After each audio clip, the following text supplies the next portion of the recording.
It is 7:05. I'm going to call the meeting to order. Yay, first thing, I can check that off my agenda. We don't have copies of the agenda tonight, so I'm just going to go over it for everybody. We're going to do the minutes. New Beginnings is scheduled for 7:15, the Red Cross at 7:30, the New Hampshire Association for the Blind at 7:45, and after that, we'll do as we have done and review. Meeting adjourned. And review those agencies that have come before us, and then take up other business. There are a couple of items that I have under other business, which shouldn't take too long, but might entail a little bit of discussion. Okay, so the minutes. Everybody should have a copy of the minutes. On page 5, the halfway down, Mr. Zott should be changed to Mr. Scanlon. Said that looking at the referral, shouldn't this program be funded through the school district? It was John that said that, not Bob.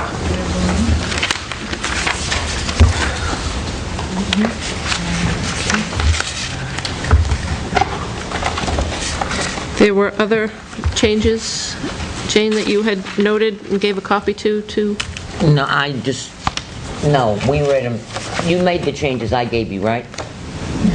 No, I mean, I haven't entered them yet, but I have. Oh, okay. Yeah, there just were some changes that I gave her this afternoon. Were they anything of substance, or were they just... No, just two words in some places, and... Like the 4 that was in there? Yeah. Okay. All righty. With the changes and the corrections, I'll make a motion that we accept the minutes as corrected. I second that.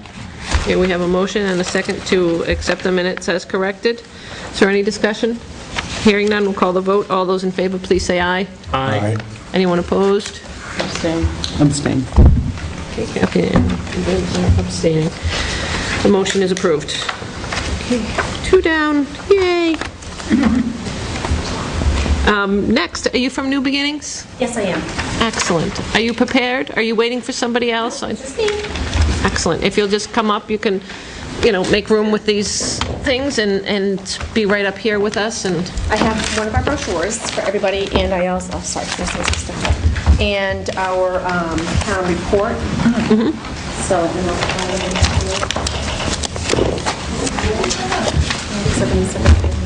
places to, doesn't matter which place. yeah, just pull up a chair, you'll be fine. Okay. Okay. There's one thing that I don't. Does anybody have a formal town? One like Yes, that. Did I'm hoping so. I did it a while ago. I don't have my stuff here with me. I do remember seeing And that's it. what I didn't bring. I forgot. Hang on a second. I got it.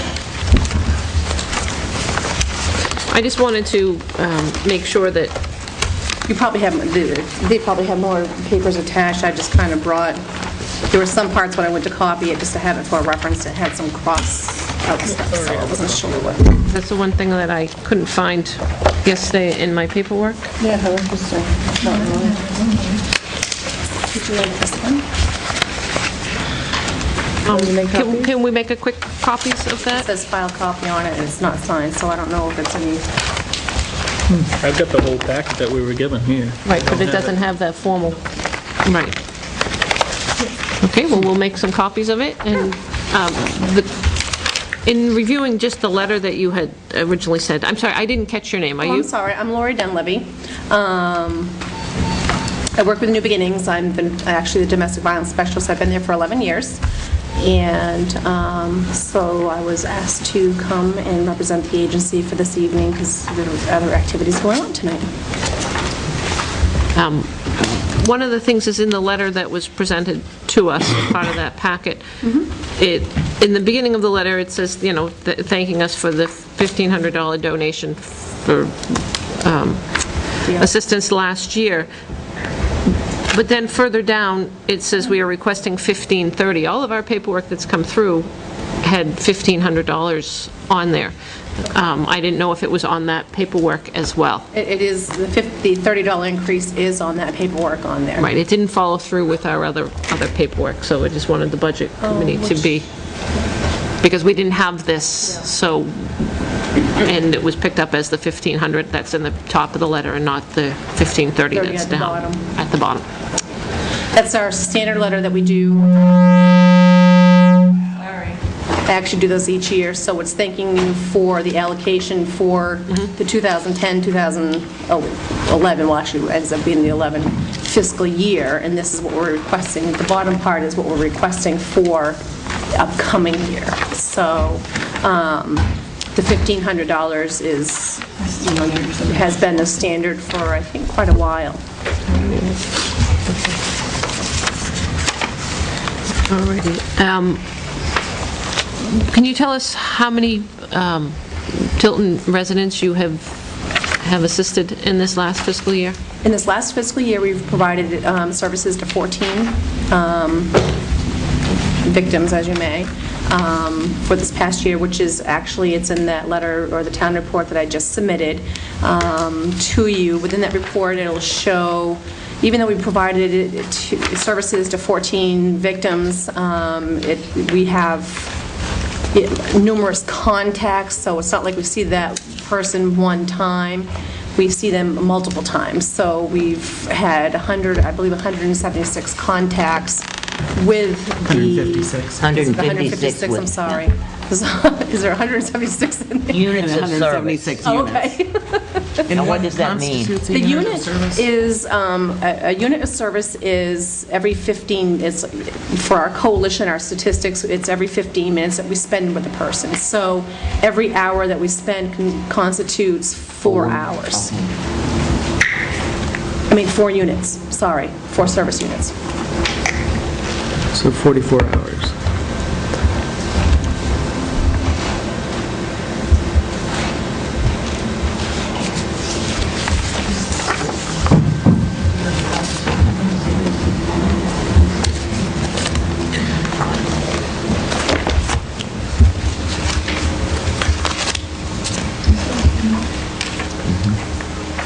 With these 14 That's what she's requesting.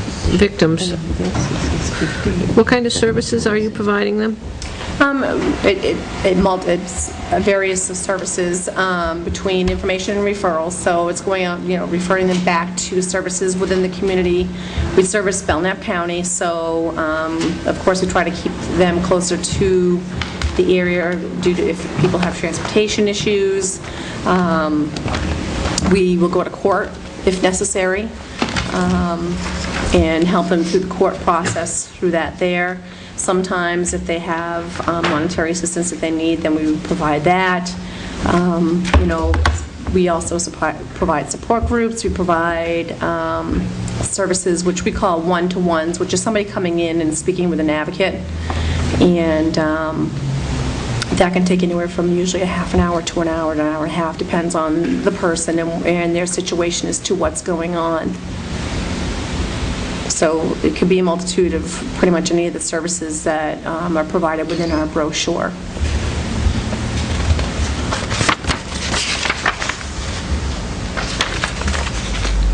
Do you still do shelter?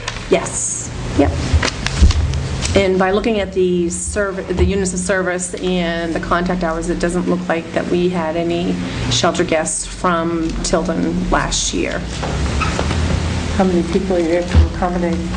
We can accommodate up to 15, and we are considered also an emergency shelter, so if for some reason a disaster or something had to happen, we can go as far as 24. That's taking up all our space, pulling out cots and stuff like that if needed, but comfortably and manageably, we do about 15, and that's women and children. So we do provide services to men also. Obviously, we can't shelter them at the same place that we shelter the women, but we have seen an increase in male victims this year too. Do you have a place to shelter them? It depends on what their situation is. We would either put them, give them availability at the hotel, or we would find something for them. So the amount of time that I've been there, I would say probably maybe 3 out of 11 years have needed shelter. So I don't know why the statistic of that is much different than the women. But, we've been able to put them up at a hotel or do something for them, so. So the $500 increase is heating? $30. $30. I mean, $30. $30 is heating. Sorry. To be honest with you, we do get monies from other towns, so each town or city, or Laconia, is being asked for a small increase. If that's where it seems where it's coming from, I wouldn't think it would come just for the heating. I would think,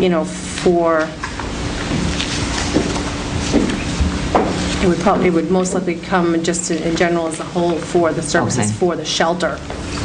And that's where the town monies are allocated to, I do believe. How many towns or communities? We submit letters to all the towns in the county, so which is, it's 10. I'm calling Laconia town also. But we haven't had much success with Barnstead the last couple of years, so. And actually, they were third in our ranking of the highest victims last year, so. We So had you're a telling me number. 9 communities contribute? So 9 communities contribute, yes. I think I asked you this question last year, Lori, about you don't get any funding from Belknap County. We don't get funding from Belknap County. I did have an answer to that. I'm totally drawing a blank to it, because I did bring that question back to my director afterwards, and I don't know if it's because the county would consider this, if we get individual funding from the towns, if they would consider that double dipping. If we get something from the county, then we get something from the towns too. So, but don't quote me on that, I'm just assuming that that's perhaps how the county would look at it. But I think if you're looking at it and you have one community that's not willing to help fund, why not look at going at the county level? And that way you get all your funding from the county as opposed to going into each individual towns. Yeah, I'm not really sure on that. I think, statistically, we've always just gone individually. Historically, you've gone to the towns. Right.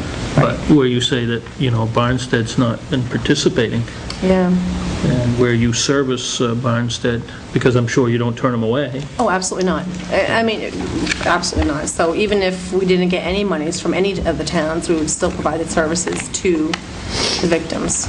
It would be an injustice to them, so. What percentage of your funding comes from the town for your total operations, from the towns in the city of Laconia? Let me look at that.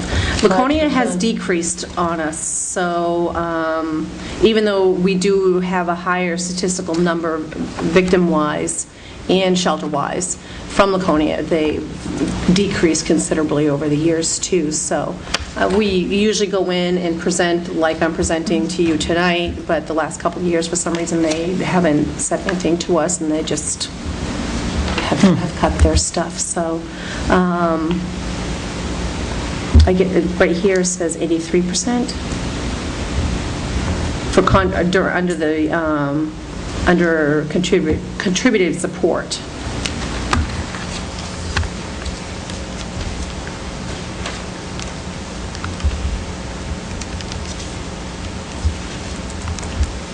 Does that answer your question? Yep. Do you get a lot of your money in April, May? Is that why the high balance is in June, or is that typical?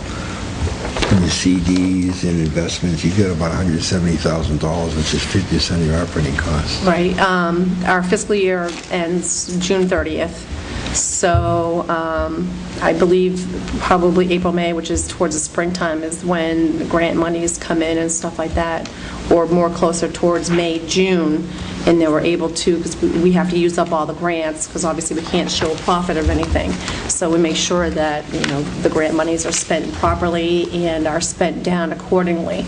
And at that particular point in time, new monies come in. So because I'm not the one that actually does the accounting piece or part of it. I've only been part of, doing payroll at some point in time and just knowing how to allocate, some of the grants that the staff is granted for. Usually June, July is when, the monies are to be spent down and new monies coming in or that have come in are to be started. I guess my question was that Of the $160,000 that you've had in balance on June 30th for the last 3 years, half of it or better is in CDs, which is more long-term.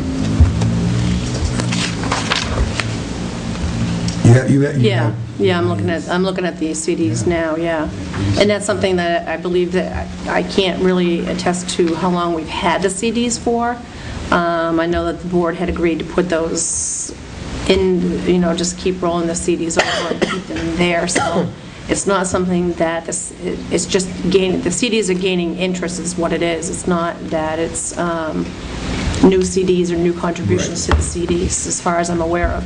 How long we've had them, to be honest with you, At least 3 years.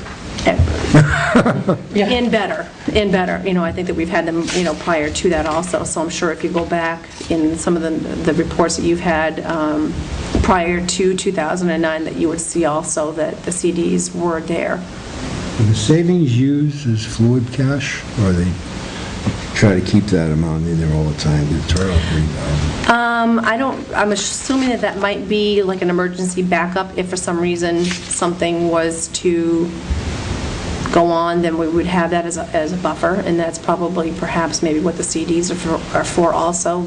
Again, don't quote me on that, but I'm assuming that that's perhaps what the board has anticipated is, if for some reason something was to go on, then there was some type of buffer to be able to have the agency function. I would believe probably at least 3 months or however, the normal. Okay, thank you. I hope that answers your question. I'm looking at your page that says funding sources, and you have quite a chunk of your money coming from state and federal. Under which section, I'm sorry? New Beginnings funding sources. We do get monies coming from... 68% is coming from federal and state, or came from. But you have noted on here, in the federal... Oh, okay, so we are. I'm assuming that one is awarded and not aware that there are 1, 2, 3 that had not been awarded as of August 31st, 2011. Do you anticipate the state and the federal government may eliminate or decrease any of those? We have had a couple of grants that have been cut. Our Vara Rural grant, we did not get awarded this year. And I see that there's there's 3 here that have not been awarded as of August 30th, which Vara Rural is one of them, the third one up from the bottom there, and that was not awarded. So as far as the status of the children's grant and the EFSP, which is the FEMA, we're not sure of, but we do submit what we would, a normal report to FEMA. I do know that because I calculate the numbers for that. And the children's grant, I believe, was through a collaborative effort with Genesis called the TIP program, which is the Trauma Intervention Program, which was, it's working with the children, and it was a collaboration between the agencies, between Child and Family Services, New Beginnings, and Genesis. So that grant, I believe, was not renewed. So I'm not sure if they're looking to rejuvenate that again. So it looks like that they're looking to file it, but they haven't received a response. What is, can you describe your school outreach educational program? What exactly do you do? The school outreach program, we go into the schools, actually starting as young as kindergarten. And so kindergarten through 5th grade, there's conflict resolution and discussions about bullying. So it's teaching the kids on how to work problems out without having to be a bully, or just in trying to be able to not be so frustrated, to just giving them better ways on how to deal with situations that they're going through, whether it be at school or home or just generally in life.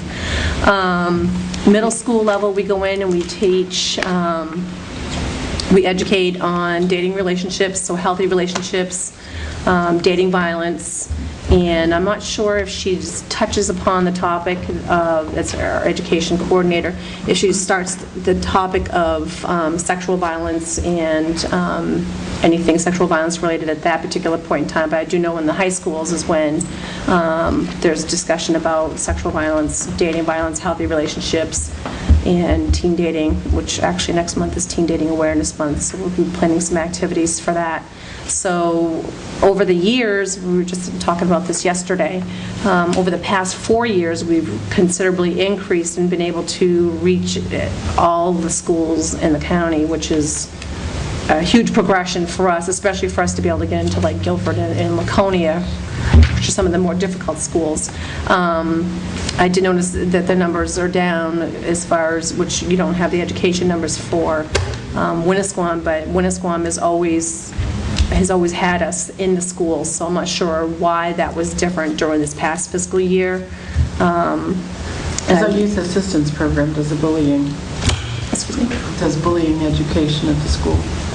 Our youth So my assistance next- program. Right, My next correct. question was, do you ever coordinate with other Yes. entities that have the same program so that they're Yes. not getting the same thing? Yeah, well, I mean, You at the have an schools... opportunity to, carry it to the next level. Right. We do get out to a lot of meetings within the community, Better Together, and is one of them, and there are other meetings that we do attend. So agencies aren't duplicating the services, and we're able to pretty much stick to the forte. So you have other agencies that, may concentrate more on the bullying than we do, even though that's part of our program too.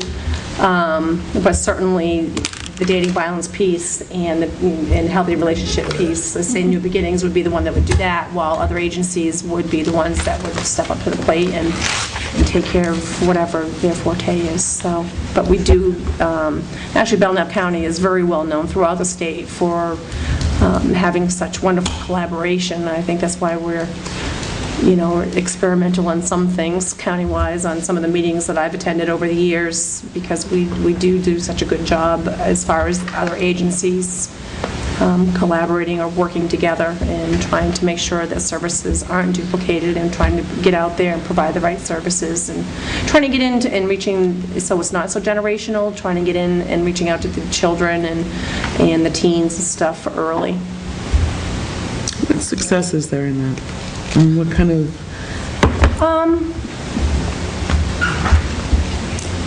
I don't know, I find it pretty successful. I mean, being there for... I guess what I'm asking is, Yeah. how do you track that? If a child is coming out of a family with a history of domestic violence, how would you know? How do we, well, if we had been working with them, we would know that, or if there's been a Right, but I history, mean, but so... but the it's- effects don't show up till 15 years later. When Correct. the child is in a relationship, right? Correct. So- Or if it's a teen that we've been working with too, then, seeing the progression in the relationships and, trying to help intervene, Do you have long-term, tracking of children that you've helped? Our children's program, we've really stepped up more in the last 4 years. We do have a child advocate. Her name is Shauna. And she does programs, so I'm not sure how she's going to be tracking her statistics other than through support groups, which she does. And she also provides one-to-ones, which is meeting with the children individually, and she meets with the families in shelter and with the children in shelter also. So as far as tracking that individually and seeing what the difference is over the course of time, I don't think that we have really been able to accurately do that. I don't know that anybody could. I know. Because I say it doesn't show up till, Because people move and stuff like that, we're hoping that we're making a change. Our educator does a pre-test and a post-test afterwards from each class that she does. So, just as far as, how much do you know beforehand and how much have you learned from it is, so that is one type of tracking there, and I know that the coalition keeps track of that, so. You say that the coalition's the evaluating body of state and federal contracts. What does that mean? How are you the evaluating body? I'm not sure how they would be the evaluating body. The coalition in Concord is kind of like our hub of all 14 agencies within the state. So when we have meetings, we go to the coalition, and everybody, all the agencies come together there for specific meetings, like shelter manager meeting, education meeting, and education outreach and stuff Well, I'm like just that. wondering if they do tracking, the kind of tracking that, They may. They do. I mean, our statistics and our reports, what we have to enter in from our contact logs, do get reported or sent down to Coalition, and they pull whatever specific information they need for the grants. And so, and then from there, it's divided out into, or divvied out to the agencies throughout the whole entire state. So, part of it is number-based, and however else that they determine, I'm not really sure. Okay. Pat had a question. Oh, I'm sorry. You should tap me on the shoulder. How many, I was trying to tap the chair on the shoulder. We were just trying to see how long you're going to hold your hand up for. It's getting tired there. How many actual paid full-time employees do you have? How many paid part-time employees do you have? And what percentage of volunteer hours do you actually see in your... Well, the volunteer hours we provided last year was 21,714 hours, and that covers crisis line and helping with support groups, coming in to help with office coverage if the staff, if we're shorthanded by that day. As far as for full-time, there's 3 of us that are full-time, 40 hours a week. Part of my hours are 20 hours I'm spent at a different office. I'm over at DCYF for 20 hours, and 20 hours I'm actually at New Beginnings, but I work 100% for New Beginnings. Our child advocate is 35 hours, so she's part-time, and then we have another direct service advocate who is about between 14 to 20 hours, so she's part-time. And we do have 1.25, I say quarter because she's with us, well, I should say 1.5, AmeriCorps volunteer. So AmeriCorps we get every year. Through that program, we have one that stays full-time with us, and we share one with Concord because Concord covers Merrimack County. Tilton and Samerton, when they go to court and provide services, they will go to the Franklin District Court. So the advocate that works part-time with us, part-time with Concord, they're able to provide the services for pretty much both counties. So, I mean, obviously a good majority is going to be from our agency too, so. Now, you said you helped 14 of the victims, which resulted in a lot of hours. Last year, when we went through the budget process, there was a question about what happens, you're serving 9 communities, what happens if your shelter is full and someone from Tilton needs a shelter, an emergency shelter? What happens then? Do they get shipped off to another shelter, or do they get, what happens? They would be referred to another shelter, as in this is standard for all the shelters, not just New Beginnings. How the process is if a shelter is full, then they would be referred to another shelter. We try to refer to the next closest ones, which would either be Concord or Plymouth, because they're only 30 minutes away.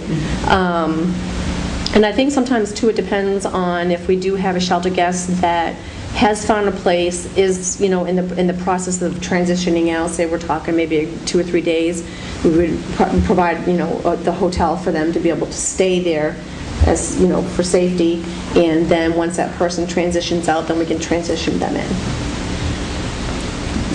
So we try to do the best we can to, shuffle everybody around. We do have times that we are full, but we're usually, when we're full, we're full for a short amount of time, and the chances of us being full aren't as frequent as other shelters because we can accommodate up to 15 people. So chances of, somebody from Tilton being turned away because we're full are probably slim. if anything, what we do look at mostly for anything and anybody within the county, because we are an open shelter, it's safety issues. So usually our first question too is, what's going to happen when you do leave? Do you feel they'll come and find you? So we try to provide what we can, for the safety aspect also. Laurie, are you full now? We are not full now. We were this weekend. It changes, so. But we do have, actually, I was hoping, we've had a woman that's been there since September, so I was hoping to hear good news for her. She's been waiting to hear about an apartment today, so I'm hoping that she was able to find that, because she was really excited about it. It's nice to see the transition. Does anybody have any other questions? What's the average stay, Lori, when someone comes? The average stay, it's much longer now than it has been years ago. Average stay could be anywhere from 3 to 6 to 8 or 9 months. Wow. Yeah, it's a long time. Why the change? Housing. Because housing because of the prices housing. have gone up? The prices have gone up, and the lists are long, and it's, the income coming in. A lot of the women that come in, they do have, disability benefits, but there's a lot that don't, and they got to rely on TANF and other state services and state assistance. So there's, definitely like a 90-day period for waiting for even a response back from that, and sometimes they have to opt out of it because of the danger of being a domestic violence victim. So, but a good majority of it is just being able to have the funds, being able to sustain themselves within the apartment. We don't want to say, okay, here's an apartment, you get this income and see you later. We want to make sure that they're successful at it. Any other questions? No, I don't have more. Thank you for coming in, Laurie. We You're welcome, appreciate thank you. Thank you.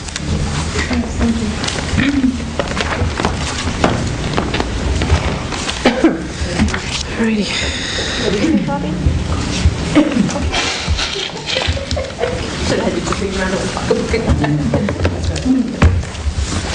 Thank you, have a nice night. You Thank too. you. Hi, are you here from the Red Cross? I'm from the New Hampshire Association of the Blind. I'm early. I knew, Okay. Don't we switch it?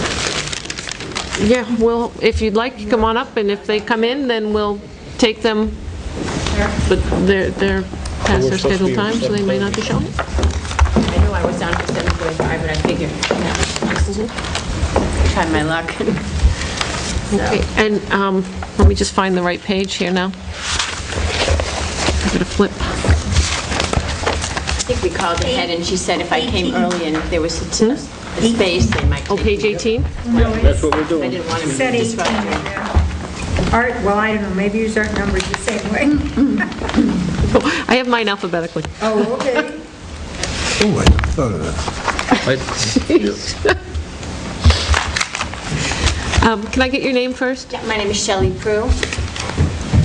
I'm the Vice President for Development for the New Hampshire Association for the Blind.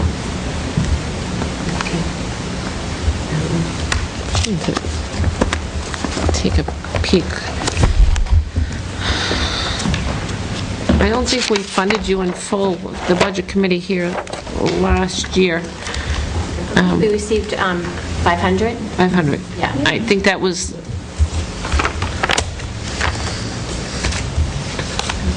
I don't remember. I think someone was here on our behalf. I don't remember who. Yes.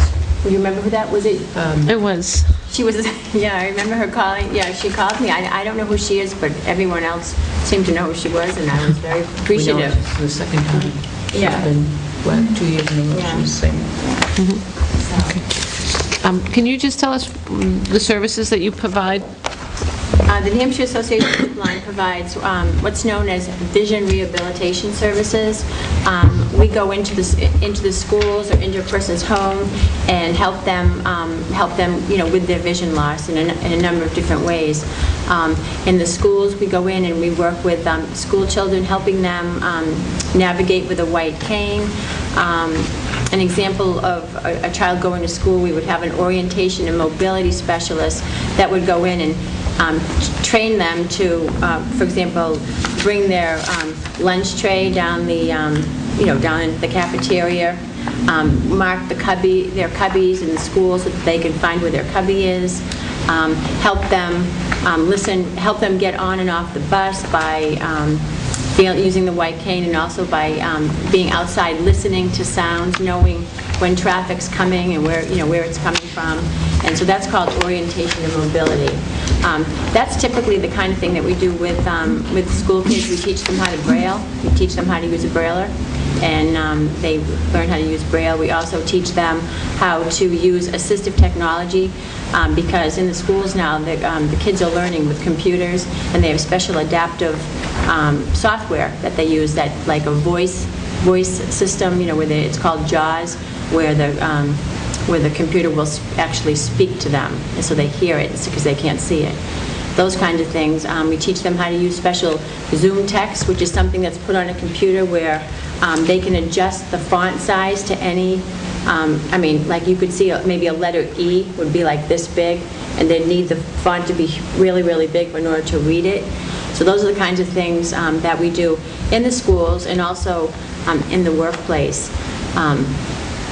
Most of our clients, I'd say probably 60-some-odd% of our clients are elderly. And the big thing with elderly, with all elderly, not just visually impaired, we serve visually impaired and blind. It's not, some people think we're just an agency that serves people that are completely blind. But there's a whole spectrum of vision loss. There's people that have, from severe vision to blind. And that's our market. And but for elderly, it's really, really important. They want, we get a lot of calls from kids, adult children, saying, what am I going to do? My mom can't see. She's really having difficulty seeing, and they think, oh no, they need assisted living, they need someone to come in. We go in, and we do a number of things. We develop a plan with them, and these are our vision rehabilitation therapists that go in, and whether it be mark their kitchen cabinets so that they mark their cabinets so they know where everything is, or go, their stove or their microwave. We put these little dots on their, like let's say your oven. Put a little dot where it's 350, so they can go in and turn the knob to 350, and they can cook. We do markings. We do things that are make their kitchen safe or make different areas of their home safe. We provide a lot of assistive devices, a lot of magnification devices, and things like that, so that people can remain independent and in their home. So that's the big thing that we do for seniors.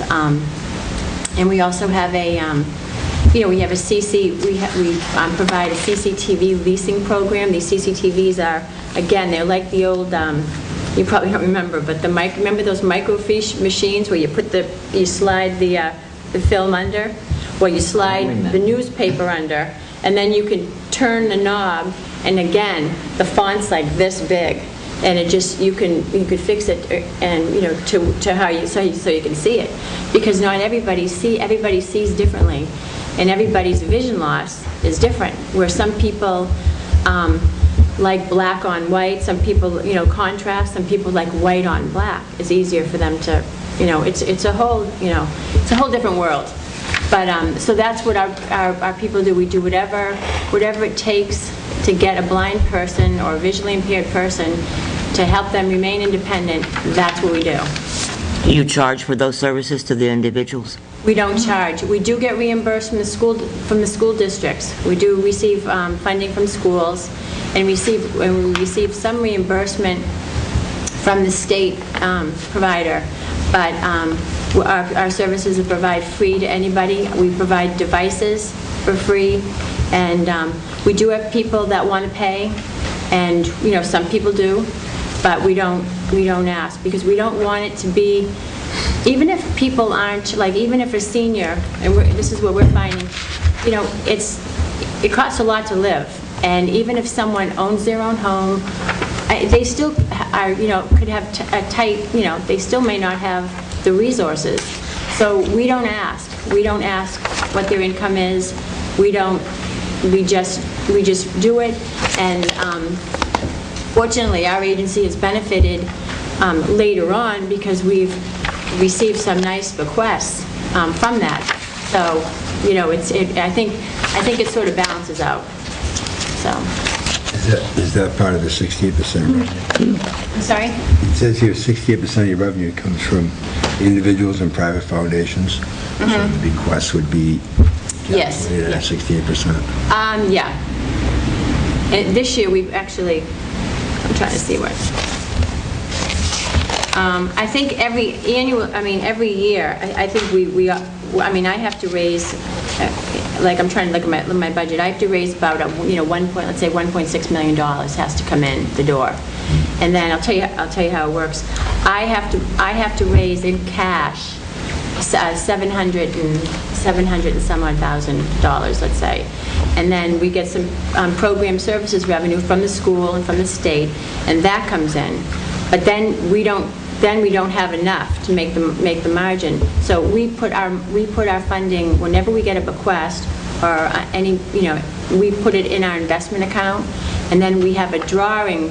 We draw from our investment account, and we use a formula, and I don't know the formula offhand, but we use a formula that's designed to so that we won't run out. So we always have to fill the gap, whether with maybe $500,000 or $600,000 from our investment account, typically. Now this year we raised more money. We had a good year in bequests. It was we had one, which is kind of unheard of, but we had one woman, a client who really wasn't a donor, who received a lot of service from us, and had left us $635,000.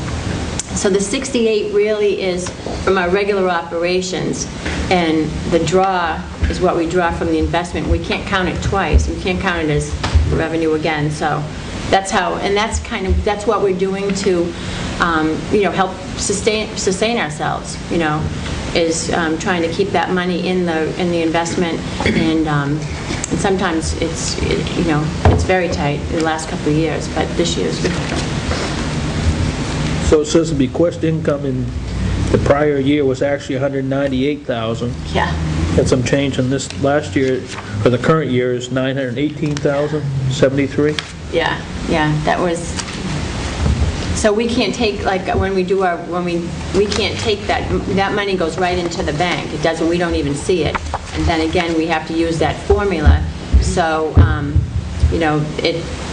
it is kind of tough because when we do the rolling average, we throw off the high year, we throw off the low year, then take the average of the 5 years and take the percentage, and it could be, some years it could be down to like 300. You know what I mean? So that we can draw out. On your investments, though, it says realized gain, you went from $101,000 to $335,769. That was this year. We bounced back because we had a good year from coming up from last year. We bounced back.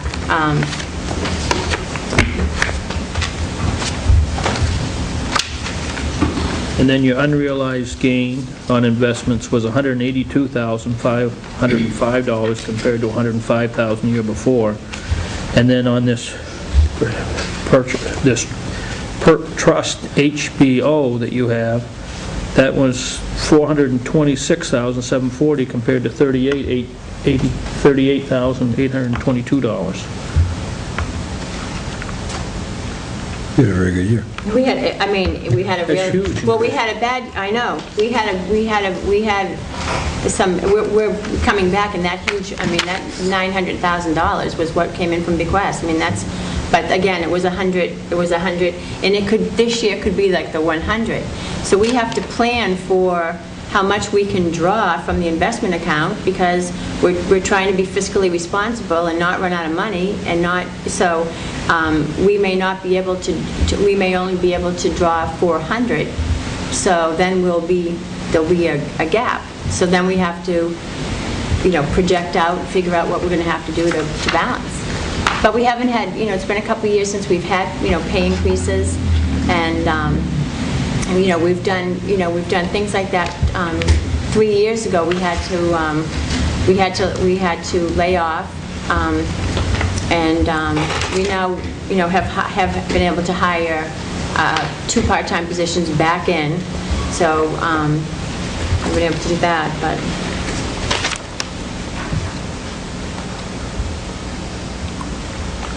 But it says on payroll and payroll taxes and benefits, it actually went up $58,836, 4% increase. must have went up Prior year. from, if you had gone, like, it'd have to look back like maybe 3 years ago, I guess, when we did the cut, and it came back. We had, which one? Which one do you, oh, you have that one? We have that in Yeah, I number, have that with line me, number yeah. 24. I know that it's gone up over last year, but it had gone down like 3 years ago when we had laid off maybe 3 full-time positions. And remember I said we are adding back in, that started last year. Our fiscal year ends August 31st, that's the fiscal year, so. Specifically, what services did you provide to Tilton residents this past year? I would say vision, I don't know the clients, but I know a couple of them because I heard of the referrals. 2 of them are elderly, that I know of, and I know one is 2 of them are elderly and 2 of them are working age adult, they're not working. 2 of them we provided independent living, where we went in, somebody went into their apartment. One of them was somebody that was referred to, Charlene, she's not still the president of the Tilton Northville Rotary Club. Do you know who she is? Do you know? I think her name was Charlene. I had gone to a presentation, and I know this one because this man called me. I can't say anyone's name, but a gentleman. She said, I know a guy that really he's in his mid-80s and he needs some help. And I go, well, he has to call me. He has to call us because I can't call him and just, So anyway, he finally, for a while he didn't call, and then finally, and it was sweet. He called and I think I need some help. And I mean, it took everything for him to make that call. And so we did help him, and I'm not sure. I mean, we probably gave him the whole gamut. I mean, we set people up with magnification devices to use so they can watch TV. I mean, it's such a basic skill, but these Zoom goggles are like incredible. And then most of them get, a lot of them get a bag with a bunch of different things, but illuminated, those lit magnifiers are really, really a big thing. Almost everybody has, one of those. And then we have things that you put, you're on their cup, when they pour their coffee, it beeps when it's full. Just there's a whole mess of those kinds of things. And I mean, we take things for granted. I mean, when you can't see, those little things are really all you need to, the big, the alarm clock and the big, or the big timer, that's like huge. I mean, but they need it. So I guess I understand that, but my question again is, how many residents in Tilton did you help this year? we help 5. Okay, and what was the cost of doing that? I mean, I know that you don't charge anything, but you had to pay. Let's say on one call you go out and provide somebody in a home so they can stay in their home with the kinds of things you talked about how much does that cost the foundation? I think it costs between 600 and maybe 1,200. Okay. Like I would say in that range. They'll go out. They'll do. How it happens? They call us. We go out, or we get a doctor's report. We get a report from the eye doc, and then we go out and meet the client. The client, and we do our own assessment, and we do different. We do our own evaluation, determine what they need, bring out a bunch of different kinds of equipment, and then see what works for them. And where do those referrals come from? Do they come from doctors? Some come from doctors. You said one from the Rotary, I know that, but I'm just Yeah, trying to it get could a be- feel for it how could you be- would know somebody in Tilton needed your help. They would, sometimes they'll contact us directly because they know somebody that's used, word of mouth. An eye doctor will refer us. The state agency will refer us, will make a referral to us. It comes from a lot of ways, and more and more people are now going on our website. We're getting more, kids, adult children of saying, we heard about you, and we're doing a little, we're not a well-known organization, and this year, we're going to be having our 100th year next year, and we're launching a statewide outreach effort. We're going to be showing this movie called Going Blind, Going Forward, with a panel of, and we'll be doing one, and actually, I'll let you know, we'll be doing one in Tilton, and it'll be a panel discussion about, what do you do when you go to the eye doc, and he says, look, you know what, it's not, you got to learn to work with what you have, and what that really means to a person, and then it really illustrates the kind of services that we provide. We're getting the word out that it doesn't cost anything.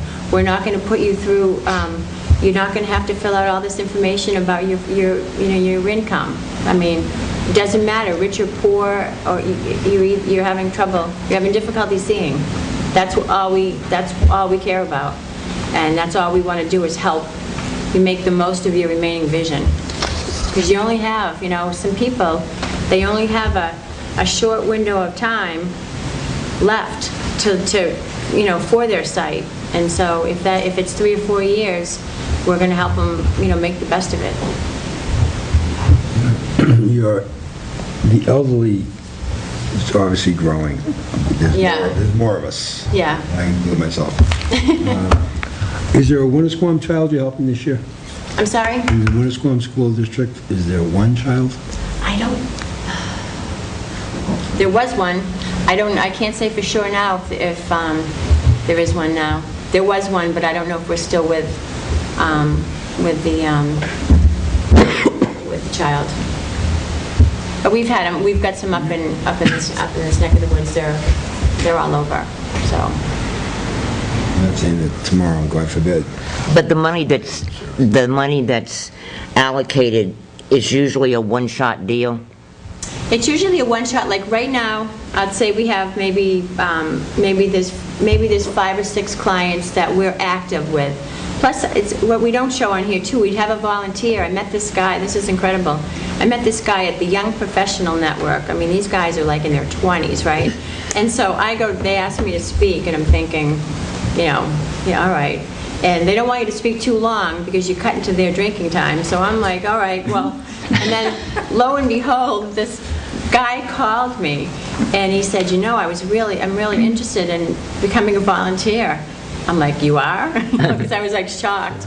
But he's helping. He says, I'm really good. He's a stay-at-home dad. He's professional, but he's home with the kids.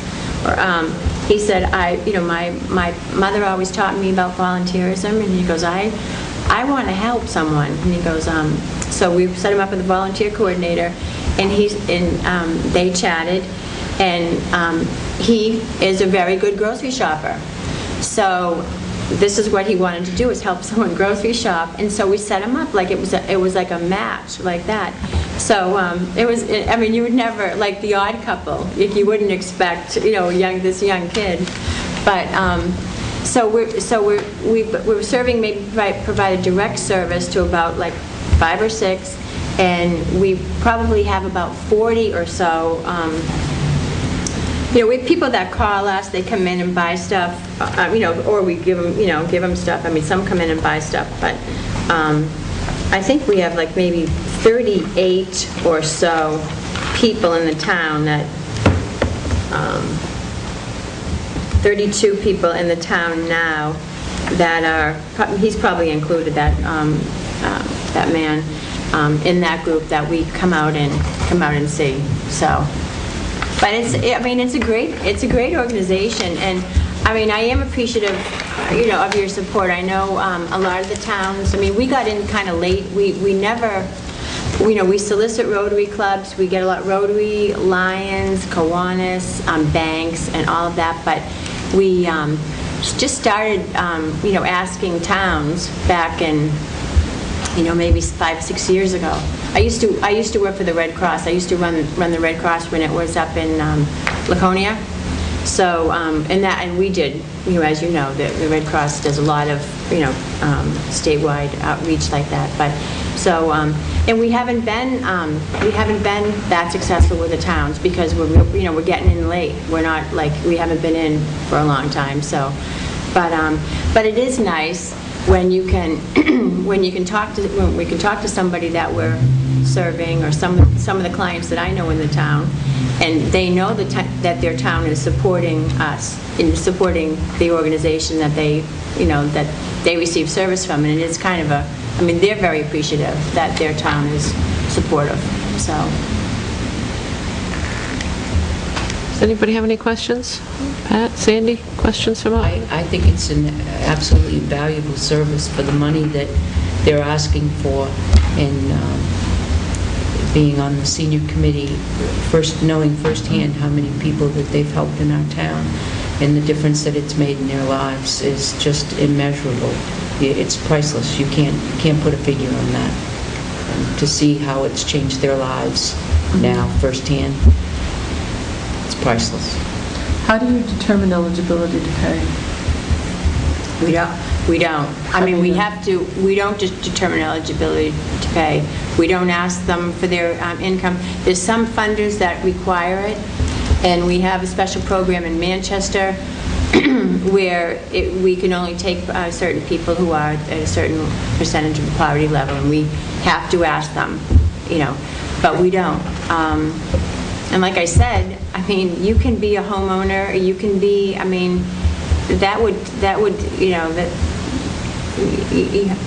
people are struggling, and they may not be poor, but still, a senior on a fixed income is still, and so we don't check income.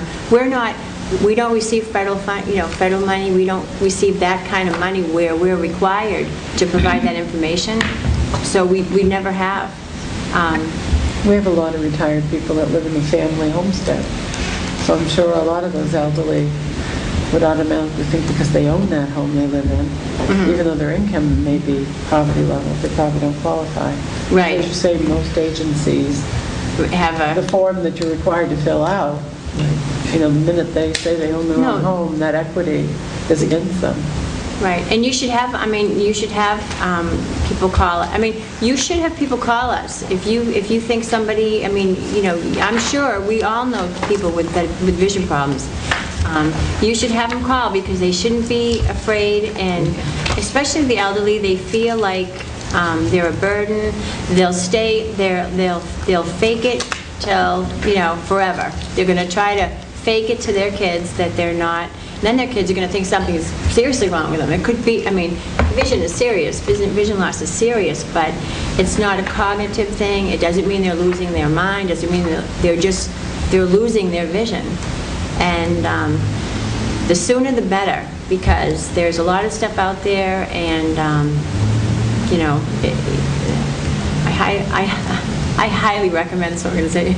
Of course I would, but it's not going to cost anything, and I'd question if you didn't highly recommend them. Yeah, right. Actually, I do. I really love. I love it. I really do love it. I do a lot of the part of my job too, not just raising money, but we go out and do these. Do stories on clients, stories of how clients have done, benefited, and that really keeps me in touch with what we're doing, with the work that we're doing, and it's really incredible. It's priceless to meet people, to see how they go, and to see. There are people that are, my age or our age, 50, let's say 50 years old, that have, a lot of them, may have the diabetes or some condition, and go to work, and then they're in the middle of the day, gone. To the point their eyesight is gone. These things happen in real life, and they with no warning that it's going like that. So. Anyway. It's interesting. I know a woman who doesn't live in Tilton. She lives in a surrounding area, and she's young enough to be my granddaughter. And she has a very rare condition with her eyes that I guess she went to Johns Hopkins finally before they determined why she was losing her vision. And they don't really know why. They know why, but they don't know what causes it. But anyway, to make a long story short, she can now drive because the Association for the Blind provided her with something I never heard of. She doesn't have peripheral vision. Oh, we didn't, I don't think we don't provide things that help people drive. But some Yes, we don't. Well, no, maybe at Johns But I Hopkins know they that did. they do, yeah, some places It's do. something that she wears on her head. Yeah. And she can drive because it allows her to, somehow or other focuses her eyes so she can see all around. I need one of those too, but I found that fascinating that Oh, it is fascinating, but it's controversial, because that's why, we don't do Battery it. dies Yeah, while you're driving yeah, down the right. road, that's a bit a scary. battery operated, I guess it's, I know some people drive, some people. Now what do I do? Some people are still driving, and they're, but no, but she Yeah. she takes a driving test and everything with Yeah, they this do, yeah. they do. on, and she passes it, so. All right, do we have any other questions, She Shelley? lives in this, so she lives, you know what route she usually drives? Yeah, I do. I'm going to play it safe and just stay on 93 all the way. All right. All right, thank you, and seriously, thank you so much. Do you have an annual report? Or do they? Yep, we have them. Nancy sent that? Okay. All right, thank you. Thank you. Thanks, Shelley, very much. Thank you. You bet.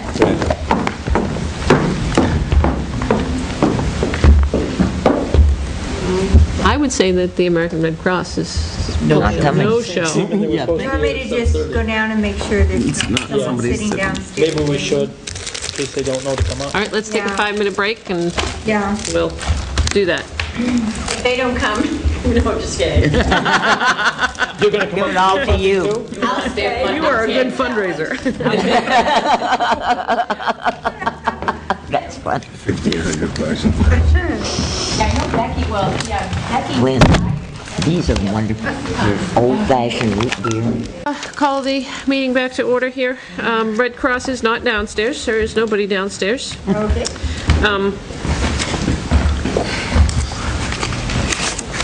First up would be, for our discussions tonight, would be New Beginnings. New Beginnings is requesting $1,530 for the crisis, domestic violence and crisis shelter and abuse. Last year, we did fund them for the $1,500 that they had requested. I would make a motion, we fund them at $1,500, as we did last year. I will second that. Okay, we have a motion in 2 seconds on funding New Beginnings at $1,500. Is there any discussion, anything anybody wants to add? I don't really have a problem with the 1530, quite frankly, but I don't like the fact that she couldn't explain why it was going up. Did anybody get a sense? Is it just, She didn't know. gee, we just didn't know. decided to tack 2% I think on it's or something? that question that I've always brought up. The concern that the person that's putting the numbers together is not always the person that's sitting in front of us. Right. Yeah. Yeah, We've obviously asked not. that many times. Obviously and not. Unfortunately, you can't get the answer to that question. Well, the next question would have been, what formula do they use if they're just, do we pay the same percentage as Laconia? I mean, how do they divvy it out? How do they? Well, you look at it, we're paying almost 10% of what they're getting from the towns. And they said Laconia is going backwards. She said Laconia is going actually backwards. Yeah.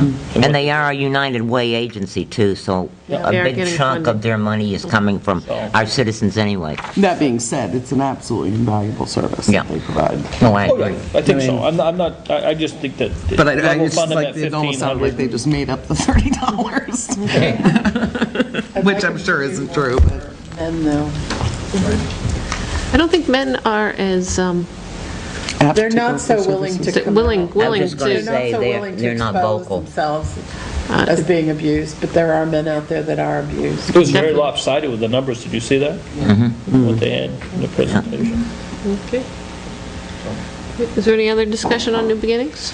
Okay, hearing none, I'll call the vote. All those in favor of funding New Beginnings at $1,500, please say aye. Aye. Is there anyone opposed? So moved. Oops, wrong end of my pen. Thank you, Jane. I'll make a motion, we fund Red Cross at 500. I do, actually. What did they ask for? That's- We gave them 500 last year. They're looking for $1,656. I second. We have a motion and a second to fund them, level fund them at $500? Yep. For the American Red Cross. They did not show up here tonight. Is there any other discussion? Does anybody want to add anything?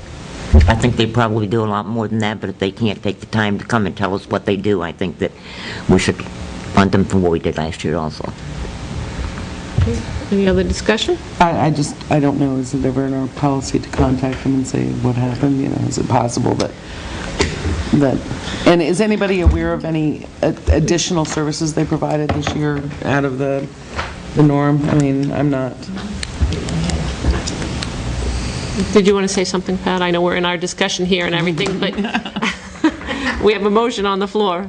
The selectmen did the selectmen, Kathy, did the selectmen have them come in front of you guys at all? No. In your budget, you have it as fully funded as the 1656. They come to Tilton whenever there's a fire, you know, that's their big support for the communities, I think, is when there's a fire, they're right there. I know a couple of years ago, Heather was concerned because they really didn't show up a couple of times when they should have. Last year, I think her report to us, and again this year, is they've come through. I don't know what the difference is, if they've got different staffing, or if they heard us complain or what, but... I'd also heard reports of, but I mean, this is anecdotal, so I don't know the truth of it, but that they have billed people for services they provided after the fact. I think that's an old World War II. No, I mean, like recently. No, I know what you're talking about. I haven't heard that recently, and I do remember that Heather spoke highly of them when she spoke to us, but... 2010 and 2011. I do, I wonder if maybe we should contact them and defer this vote because we're operating without any knowledge at all, and I'm not sure that's the best idea. Well, we don't have a lot of room in the schedule. Yeah, no, Well, we do, but, you know, to have them come in and reschedule. I would like to see the vote taken, and then We can revisit it. we can revisit it. Because they can weigh in at the public hearing like anybody, right? They could come to town meeting. Yeah. It comes to the public hearing, come to town meeting, they can send us some information as to why they weren't here, and you know. I only have one page on them. Right. Is that all we received from them? Just this one. Just this one page that was sent to the selectmen? So, Yeah. Okay. they didn't even fill out the document that we asked them to fill out. We have no, Shelley, And when that she does was make just sense. leaving, was saying that they have new They're transitioning. transition to a student staff, so. and I think I personally think we're being fair if we're funding them without them showing up here at the same level that we funded them last year. Without any explanation, I don't feel Yeah. comfortable going up. Right, we have a motion and a second to level fund the American Red Cross at $500. Is there any other discussion? Hearing none, we'll call the vote. All those in favor of funding the American Red Cross at $500, please say aye. Aye. Anyone opposed? Nay. One opposed. And that was Lynn. No, Bob. No, Bob. Lynn's got a Wow, I guess I have a deeper voice than I imagined. You better speak up from now on, Robert. That was, nay, nay. Okay. All righty, the last agency for tonight would be the New Hampshire Association for the Blind. Does anybody want to make a motion? I'll make a motion that we fund them $1,500. I'll second that. Okay, we have a motion and a second to fund the New Hampshire Association for the Blind at $1,500. Last year, we had funded them at $500. Is there any discussion? Okay, hearing none, I'll call the vote. All those in favor of funding the New Hampshire Association for the Blind? Can I just say something? Sure. The only thing I want on the record is they must have a lot of money in investments. in order to produce the amount of money that they're able to produce from their I think that's income. true, and I think it's probably because people are so grateful for their services Yeah. that they leave them huge amounts of money as Right, legacies. with an investment, though, like they said, with those funds, that's what they're there. They're set up, a lot of them are set up so that you can only pull interest off of them because you want them, they want them. But they were able to pull be- $950,000 of interest off last year. So, Which is a threefold increase, right? oh, it's more than I that. thought that was partly due to a $600,000. No, they had that up at the top. The 600,000 was put in the 900 and some thousand dollars on their top. When you look through it, the interest that they took off their investments totaled 900 and some odd thousand dollars also. And they had brought in 100 and some odd thousand year before. So that was huge. So they must have a trust fund the size of Milwaukee. They've been 100 years in the making here. Well, I'm sure over the years they've left a lot of money, and that's probably what's continued to grow. Going to call the vote. All those in favor of funding New Hampshire Association for the Blind at $1,500, please say aye. Aye. Anyone opposed? So moved. Okay. Next week, we have the selectmen presenting their budget to us. Yay! Great budget, huh? Such as it is. Such as it is, with any changes, corrections that might be coming through between now and then. I'm sure we'll be presented the complete, the updated, the new and improved and whatever budget next week. But for right now, we'll work with what we have. What we have? It's not supposed to be off by much than what it is here. Whoops, that's upside down. See, I need those I glasses. think it's like 99% correct to me. Yeah. I Who assume knows, that... by the end of the year, something could change that might, conceivably cause us to up, like the legal line, Is this the budget unfortunately. we received? here? Yep, this is the budget we received Just wanted to make last sure I week, had a the week before, latest. whatever, 2 weeks ago, I guess it was, that we received this. I've started making little notes and stuff, so that's a start. I really, Guarantee it won't go down.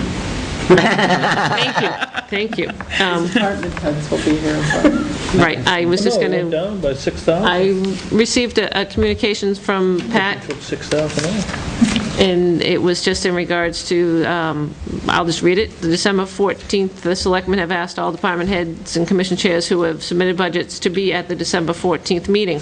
Be here or be square. Oh, no, that wasn't in here. This would include the Parks Commission. Bob Hardy has asked if he still needs to come to the scheduled December 21st meeting with the Budget Committee, if he is attending the 14th, to answer any and all questions. As you know, last year we voted for the parks to have their own autonomy. I can't even speak tonight. Autonomy. That's your And- eyes, Tony. Yeah, is that it? It's something like that.